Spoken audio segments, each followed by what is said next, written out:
שלום, קוראים לי ליאור קורן. אני תלמיד בבית הספר בוסמת החדש שבחיפה. הפרויקט שלי נקרא Who's That Animal, והוא עוסק בזיהוי וסיווג של חיות. הפרויקט שלי מסוגל לזהות 95 סוגים שונים של בעלי חיים. הרשימה המלאה תפורט בתיאור הסרטון. את המודל בניתי באמצעות Transfer Learning, תוך שימוש ברשת של ResNet 18, ויצרתי את ה-UI בעזרת Gradio. בנוסף, הוספתי לממשק המשתמש פיצ'ר של שמה באמצעות GTTS, שזה ראשי תיבות של Google Text to Speech.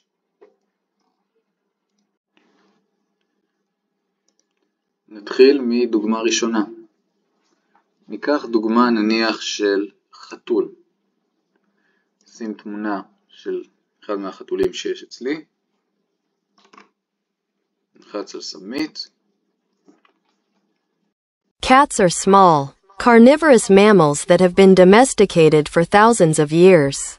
They are known for their agility, sharp retractable claws, and keen hunting instincts. Beyond their roles as pets, cats have been revered in various cultures throughout history.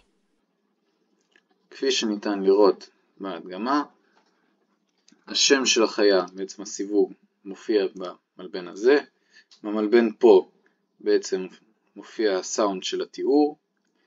אפשר להזיז את הסמן לכל מקום שרוצים כדי לשמוע את הסאונד מכל מקום שמתחשק. פה ניתן בעצם להאיץ או להאט את המהירות של הדיבור של הסאונד. ניתן לחזור להתחלה טיפה או להריץ קדימה בכאילו קפיצות קבועות.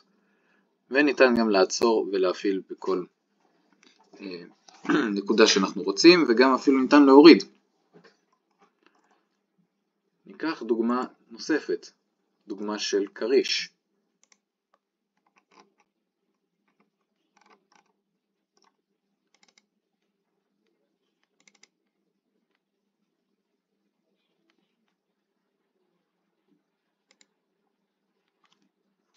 Sharks are a group of elasmobranch fish characterized by their cartilaginous skeletons and multiple rows of teeth. They have been around for over 400 million years and occupy various ecological niches in marine environments. Sharks play a crucial role as apex predators, maintaining the balance of marine ecosystems.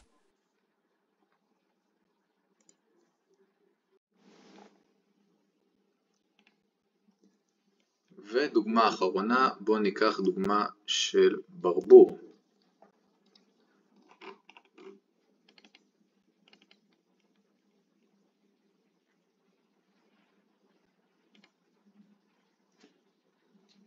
Swans are large, graceful waterfowl known for their long necks and white plumage, though some species are black or have black markings.